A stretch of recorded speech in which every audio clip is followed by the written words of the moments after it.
Hello all of my ons, it's Sinu, and I'm back, and I have some interesting information.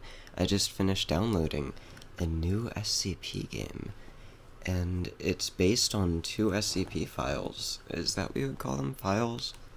I don't know for sure, but, so the first one is SCP-106, which is called The Old Man, and I haven't completely read it yet. I just read this first paragraph right there and stopped because I want to read it with you guys. So, just seeing this picture over here is pretty creepy. Some sort of like Joker experiment gone wrong. I don't know, but let's see. Revision 11-8. No physical interaction with SCP-107 is allowed at any time. All physical interaction must be approved by no less than 2/3 vote from O5 Command. Any such interaction must be undertaken in AR2 maximum security sites after a general non-essential staff evacuation. All staff, research, security, Class D, etc. are to remain at least 60 meters away from the containment cell at all times, except in the event of breach events. SCP-106 is to be contained in a sealed container comprised of lead-lined steel. The container will be sealed within 40 layers of identical material, each layer separated by no less than 36 centimeters of empty space. Support struts between layers are to be randomly spaced. Container is to remain suspended no less than 60 centimeters from any surface by ELO-IID electromagnetic supports. Secondary containment area is to be comprised of 16 spherical cells, each filled with various fluids in a random assembly of surfaces and supports. Secondary containment is to be fitted with light systems capable of flooding the entire assembly with no less than 80,000 lumens of light, instantly with no direct human involvement. Both containment areas are to remain under 24-hour surveillance. Any corrosion observed on any containment cell surfaces, staff members, or other site locations within 200 meters of SCP-106 are to be reported to site security immediately. Any objects or personnel lost to SCP-106 are to be deemed missing/KIA. No recovery attempts are to be made under any circumstances. Note: continued research and observation have shown that when faced with highly complex/random assemblies of structures, SCP-106 can be confused, showing a marked delay on entry and exit from said structure. SCP-106 is also shown an aversion to direct sudden light. This is not manifested in any form of physical damage, but a rapid exit into the pocket dimension generated on solid surfaces. These observations, along with those of lead aversion and liquid confusion, have reduced the general escape incidence by 43%. The primary cells have also been effective in recovery incidents requiring recall protocol. Observation is ongoing. Description: SCP-106 appears to be an elderly humanoid. Actually, before we continue with that, let's take a moment to get a good look at this. This is SCP-106 mid-emergence, so I would assume that's him in the middle of emerging from the pocket dimension. So now let's get back down to this.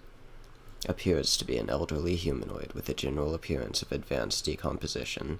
This appearance may vary, but the rotting quality is observed in all forms. SCP-106 is not exceptionally agile and will remain motionless for days at a time, waiting for prey. SCP-106 is also capable of scaling any vertical surface and can remain suspended upside down indefinitely. When attacking, SCP-106 will attempt to incapacitate prey by damaging major organs, muscle groups, or tendons, then pull disabled prey into its pocket dimension.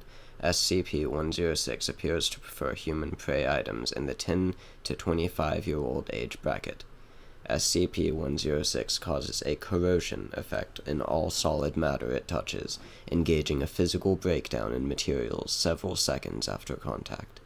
This is observed as rusting, rotting, and cracking of materials and the creation of a black mucus-like substance similar to the material coating SCP-106. This effect is particularly detrimental to living tissues and is assumed to be a predigestion action. Corrosion continues for 6 hours after contact, after which the effect appears to burn out. SCP-106 is capable of passing through solid matter, leaving behind a large patch of its corrosive mucus. SCP-106 is able to vanish inside solid matter, entering what is assumed to be a form of pocket dimension. SCP-106 is then able to exit this dimension from any point connected to the initial entry point. Examples: entering the inner wall of a room and exiting the outer wall, entering a wall and exiting from the ceiling. It is unknown if this is the point of origin for SCP-106 or simply a lair created by SCP-106. Limited observation of this pocket dimension has shown it to be comprised mostly of halls and rooms with data expunged. Entry. This activity can continue for days, with some subject being released for the express purpose of hunting, recapture, data expunged. So let's take a second and take a look at this picture over here of the door. Corrosion damage on the initial recovery cell. Containment procedures have since been revised. God.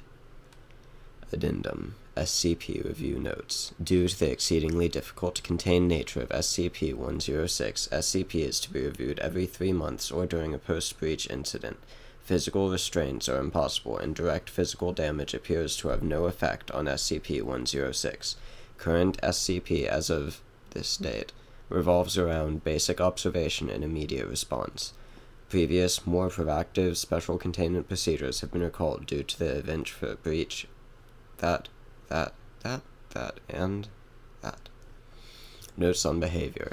SCP-106 appears to go through long periods of dormancy, in which it will remain completely motionless for up to 3 months.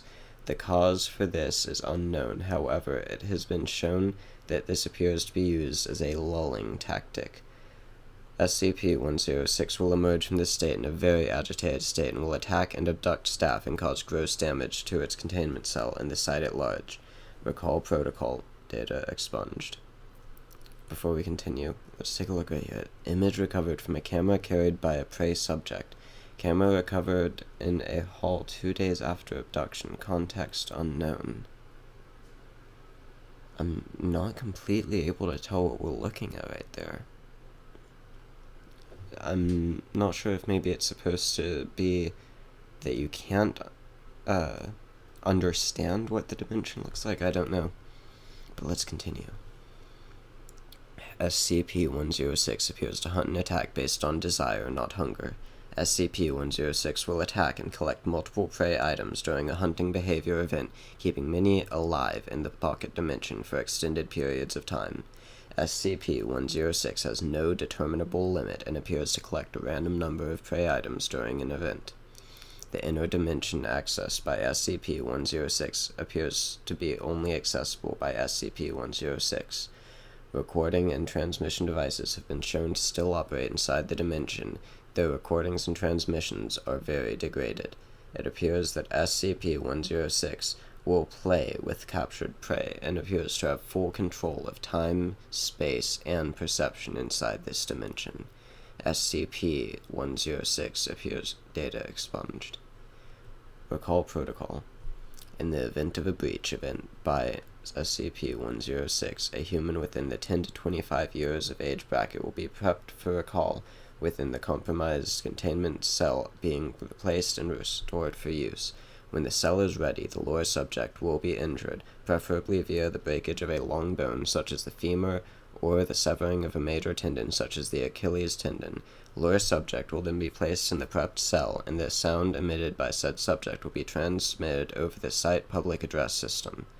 SCP-106 will typically begin to gravitate toward the lower subject within 10 to 15 minutes after hearing the subject.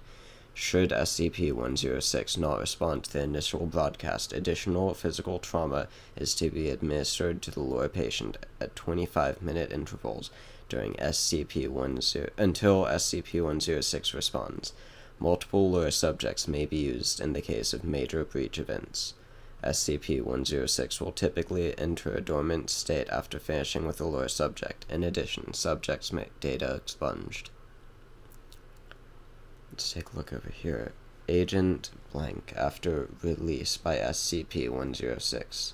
Subject had been missing for 2 hours. Subject remained alive for 1 hour after release. So, that gives us a really good idea of what SCP-106 is. Let's take a look at these two. No physical interaction. Is this basically saying mainly the same thing? Yes, it is. Okay. Yeah. So, I think that's all that's on SCP-106. I think I'll move on to the next one, and I want to say it's SCP-173, the sculpture, the original. That is pretty creepy looking. Alright, are you guys ready? I have no idea what to expect from this. Special Containment Procedures. Item SCP-173 is to be kept in a locked container at all times. When personnel must enter SCP-173's container, no fewer than 3 may enter at any time, and the door is to be relocked behind them. At all times, 2 persons must maintain direct eye contact with SCP-173 until all personnel have vacated and relocked the container. Description. Moved to Site 19, 1993. Origin is as of yet unknown. It is constructed from concrete and rebar with traces of Krylon brand spray paint. SCP-173 is animate and extremely hostile. The object cannot move while within a direct line of sight. Line of sight. Oh, Jesus. Please, no. This is gonna be in the game. I hate enemies that you look away from. Okay, sorry. Let me get back to it. Line of sight must not be broken at any time with SCP-173. Personnel assigned to enter container are instructed to alert one another before blinking. Object is reported to attack by snapping the neck at the base of the skull or by strangulation. In the event of an attack, personnel are to observe Class 4 hazardous object containment procedures. Personnel report sounds of scraping stone originating from within the container when no one is present inside. This is considered normal, and any change in this behavior should be reported to the acting HMCL supervisor on duty. The reddish-brown substance on the floor is a combination of feces and blood. Origin of these materials is unknown. The enclosure must be cleaned on a bi-weekly basis. Can we get a big picture? Oh god, look at that thing. Did you... Okay. I'm gonna go back and re-listen to this video before I put it up, because when I zoomed in, my microphone made a staticky sound. I wonder if it picked that up. I'm gonna end this video here. Tell me if you guys enjoyed this. Don't forget to like, comment, subscribe, and I'm gonna be getting started with the game that's based on these 2 files very soon. Have a wonderful day, Ons.